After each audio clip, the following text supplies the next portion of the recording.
or the fill-in star, hopefully Chris Kelso. Good morning, everybody. We have a great show in store for you this morning. Starting off with great guest, Allan Morrison. Scott, how you doing this morning? Great. How are you? Oh, very good. Thank you. You know, we got a great topic we're going to talk about, obviously, in regards to the dark side of social media. But before we get started, let everybody know about who you are and what you do, if you don't mind. Yeah, I am a former journalist. I worked at the Financial Times and Dow Jones Newswires. I covered Silicon Valley the last 10 years of my career. So I followed a lot of the big internet titans, if you will, as they transform from these little startups into the massively powerful companies that they've become. And I thought it was time to write about that. That is very good, actually. You know, and social media has a lot to do with that, both on a great side, positive side, but also there's a dark side that I don't think we talk about enough. There is a very dark side, if you will. These companies know a lot about us. They have a lot of our data.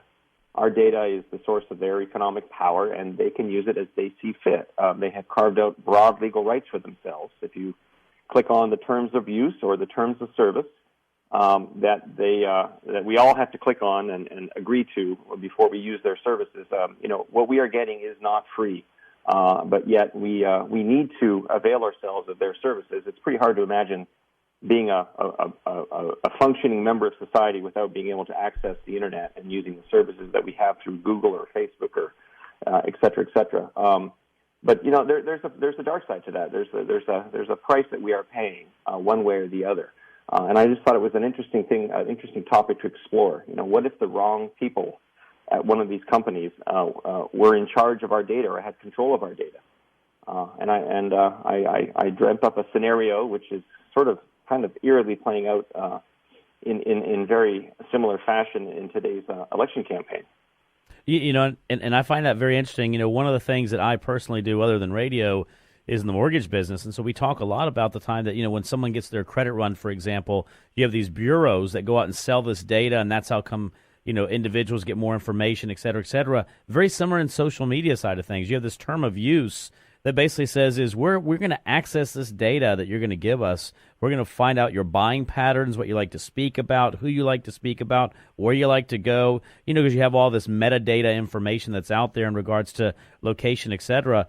And if you think about it, you know, we look at it as part of what we do in our day-to-day lives, but on the back-end side of things, that data is being churned and being utilized for other purposes.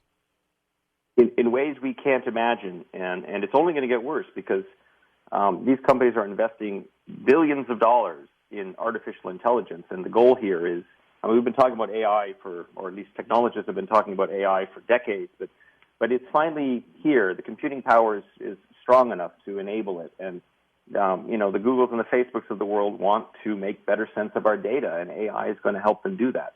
And they're going to be able to use it in ways we haven't, and they haven't even imagined. It's going to be an interesting ride.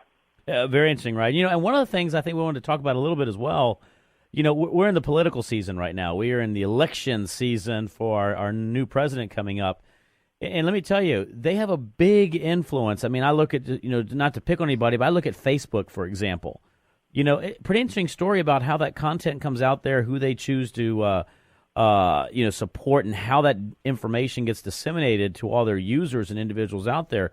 Let's talk a little bit about, you know, let's micro it down to, let's say, something like an election cycle. Yeah, well, I think we have to be careful about saying, you know, who they choose or what they choose to show, because they have been very categorical about the fact that it's an interesting story, and I'll get into it, but they very recently had to say, or came out with a statement saying they would not try to influence how people vote. And this came out because a few weeks ago, a story came out in the tech press in Silicon Valley. I should back up. Every week, Facebook has an all-hands meeting in which Facebook's CEO, Mark Zuckerberg, participates in an answer and question session for the companies. And the company, it was a couple of months ago, but the story only came out a couple of weeks ago, circulated a poll among its employees asking them what concerns Mark Zuckerberg should address at the next all-hands meeting. And one of the questions that was circulated and was in the top 5 was exactly this: what responsibility does Facebook have to help prevent President Trump in 2017, which is a pretty scary question when you think about the implications of that. And of course, they came out right away and said that they were not going to, in any way, attempt to influence how people vote. And it's a relief to hear that, them saying that. But at the same time, we have to trust them. We have to believe that they won't. And then we, have to ask, what about the next guy? What happens down the road when, Mark Zuckerberg is no longer running Facebook, or when Larry and Sergey are no longer running Google, because they have a lot of influence in terms of what they show in search results. And these companies decide through their algorithms what you see and what you don't. And they've already shown, Facebook has already shown through an experiment that they did, that they can manipulate people's emotions. They did a study of 700,000 users it was in 2002, but the results were published in 2014. They were able to tweak the emotional content of posts in people's news feeds. And the results show that they were able to influence people's moods. They call it the massive scale emotional contagion via social networks. I mean, it's a pretty kind of disturbing thought when you think about that. They are actually playing with people's emotions in real time, real users, without the users knowing it. But of course, they had agreed to it because of their terms. They had agreed to the terms of use. So they became subjects in Facebook's big experiment. Facebook has also demonstrated through a study with the University of California that they could influence and mobilize voters through the I voted button. It's a small but significant sampling, but they were able to show that they boosted voter turnout in the 2010 midterm election. Now, that was a neutral experiment. They didn't favor one side or the other, but if they did show the I voted button to say only Trump supporters or anti-Trump supporters, you could see how that might influence the election. Absolutely. In fact, one of the things that our producer right here actually was showing me as well was actually it was talking an article that came out actually today, which said former Facebook employees say that they actively suppress conservative news, for example. I mean, so you look at the power of Facebook, you look at actually what's going on, you talk about, obviously, a thing as small as a button that can be clicked saying like or vote or don't vote, but also you can go in there and modify that content as to what somebody sees or don't sees. You can influence, as you mentioned, not only moods, but you can influence vastly the information that's being disseminated, provided, or not provided to somebody that will be an influencing factor. Yeah, and Facebook has a huge reach, right? They have 1.6 billion users worldwide, 220 million active users in the U.S. and Canada. So even, if they're able to influence even a tiny percentage of their users, that's a big, significant number when it comes to an election or any other thing. We shouldn't just focus on the elections here because there's a lot of other issues. And I don't want this should not be about liberal versus conservative or Republican because, we're missing the larger point here. If we focus on, whether it's Trump or not, Facebook is now the top source for news among millennials and Gen Xers, and we all assume it's a neutral platform. And this is, I think, where it gets a little bit iffy. When liberals go to the New York Times or conservatives go to Fox, you sort of know what you're getting. Right. You understand there's going to be a partisan slant of some degree on these different outlets. But we assume Facebook is and Google search results to be, a neutral platform. But it's, and the most dangerous thing of all is that these companies know a lot about us.